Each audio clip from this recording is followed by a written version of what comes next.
വാർത്തകളിലേക്ക് വീണ്ടും. N Prashant IASന്റെ suspension കാലാവധി നീട്ടി. 4 മാസത്തേക്കാണ് സസ്പെൻഷൻ നീട്ടിയത്. ചീഫ് സെക്രട്ടറിയുടെ മെമ്മോയ്ക്ക് വിശദീകരണം നൽകാത്ത സാഹചര്യത്തിലാണ് നടപടി. വാട്സ്ആപ്പ് ഗ്രൂപ്പ് വിവാദത്തെ തുടർന്ന് സസ്പെൻഷനിലായിരുന്ന കെ ഗോപാലകൃഷ്ണനെ സർവീസിൽ തിരിച്ചെടുത്തു. ഇതിനിടെ ബി അശോകിനെ കൃഷി വകുപ്പ് ഡയറക്ടർ സ്ഥാനത്ത് നിന്ന് തദ്ദേശ പരിഷ്കരണ കമ്മീഷൻ അധ്യക്ഷനായി മാറ്റിയത് എൻ പ്രശാന്തിനെ പിന്തുണച്ചതിന്റെ പേരിലാണെന്ന ആരോപണവും ശക്തമാണ്.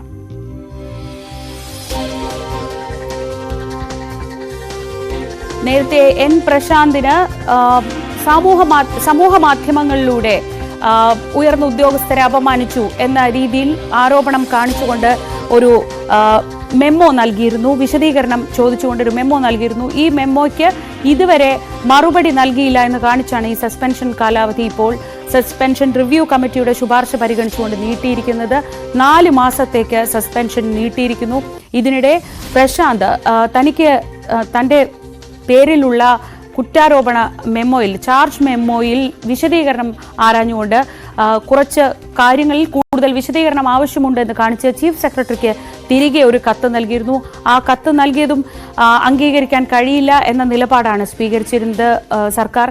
എന്തായാലും ഇപ്പോൾ വരുന്ന വാർത്ത 4 മാസത്തേക്ക് എൻ പ്രശാന്തിന്റെ സസ്പെൻഷൻ കാലാവധി നീട്ടിയിരിക്കുന്നു. അതേസമയം പ്രശാന്തിനൊപ്പം സസ്പെൻഷനിലായിരുന്ന ഗോപാലകൃഷ്ണൻ IASന്റെ സസ്പെൻഷൻ പിൻവലിച്ചിരിക്കുന്നു. ആ വാട്സ്ആപ്പ് ഗ്രൂപ്പ് ഉണ്ടാക്കിയത് ഗോപാലകൃഷ്ണൻ ആണ് എന്നതിന് തെളിവില്ലെന്ന് കാണിച്ചുകൊണ്ടാണ് ഗോപാലകൃഷ്ണന്റെ സസ്പെൻഷൻ ഇപ്പോൾ പിൻവലിച്ചിരിക്കുന്നത്.